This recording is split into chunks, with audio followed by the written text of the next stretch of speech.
Hai guys, selamat datang di channel Rara. Apakah kamu pernah merasa penasaran tentang bagaimana keputusan yang mempengaruhi hidup kita diambil? Atau mungkin kamu bertanya-tanya, di mana sih uang pajak saya digunakan? Nah, hari ini kita akan membongkar misteri tersebut. Siap untuk menjelajahi dunia teori akuntabilitas publik? Follow me. Mengapa sih akuntabilitas publik itu penting? Akuntabilitas publik merujuk pada kewajiban pemerintah dan lembaga publik untuk menjelaskan dan mempertanggungjawabkan tindakan serta keputusan mereka kepada masyarakat. Dalam konteks ini, akuntabilitas menjadi sangat penting karena berfungsi sebagai jembatan antara pemerintah dan publik yang memungkinkan masyarakat untuk menilai kinerja lembaga publik. Dengan adanya akuntabilitas, kepercayaan masyarakat terhadap pemerintah dapat terbangun dan penggunaan sumber daya publik dapat dilakukan secara efisien dan efektif. Pertama, mari kita bahas konsep dasar akuntabilitas publik. Konsep dasar akuntabilitas publik terdiri dari beberapa elemen penting, yaitu transparansi, responsivitas, dan pertanggungjawaban. Transparansi mengacu pada keterbukaan informasi yang memungkinkan masyarakat untuk mengakses data dan keputusan yang diambil oleh lembaga publik. Responsivitas adalah kemampuan lembaga untuk merespon kebutuhan dan keluhan masyarakat dengan cepat dan tepat. Pertanggungjawaban mencakup kewajiban lembaga untuk menjelaskan dan mempertanggungjawabkan tindakan mereka kepada publik.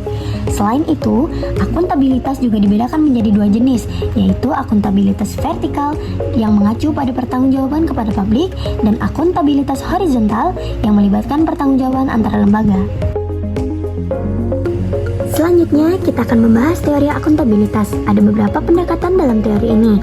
Teori akuntabilitas dapat dibedakan menjadi dua pendekatan utama, tradisional dan modern.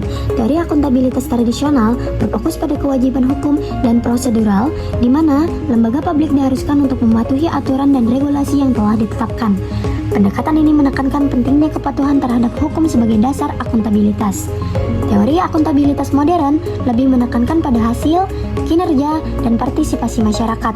Dalam konteks ini, akuntabilitas tidak hanya dilihat dari kepatuhan terhadap hukum, tetapi juga dari dampak dan hasil yang dicapai oleh lembaga publik dalam melayani masyarakat.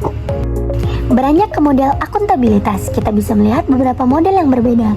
Model akuntabilitas berbasis hasil yang menilai kinerja lembaga publik berdasarkan pencapaian tujuan dan hasil yang diharapkan. Model ini mengharuskan lembaga untuk menetapkan indikator kinerja yang jelas dan terukur, sehingga masyarakat dapat menilai efektivitas program yang dijalankan. Model akuntabilitas partisipasif yang melibatkan masyarakat dalam proses akuntabilitas. Dalam model ini, masyarakat diberikan kesempatan untuk berpartisipasi melalui forum publik, survei, dan mekanisme umpan balik, sehingga suara mereka dapat didengar dan dipertimbangkan dalam pengambilan keputusan. Dan sekarang, mari kita bicarakan tentang peran pengawasan dalam akuntabilitas publik. Pengawasan memiliki peran yang sangat penting dalam memastikan akuntabilitas publik. Fungsi utama pengawasan adalah untuk memastikan bahwa lembaga publik bertindak sesuai dengan hukum dan kebijakan yang berlaku, serta mencegah penyalahgunaan wewenang.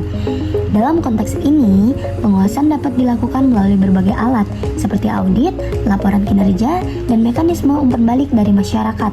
Audit merupakan proses pemeriksaan independen terhadap laporan keuangan dan kinerja lembaga, sedangkan laporan kinerja memberikan gambaran tentang pencapaian dan hasil dari program yang dijalankan. Jadi, apa kesimpulannya? Bisa kita lihat di video ini. Sampai jumpa di video selanjutnya. Ingat, bersama kita bisa menciptakan perubahan yang positif.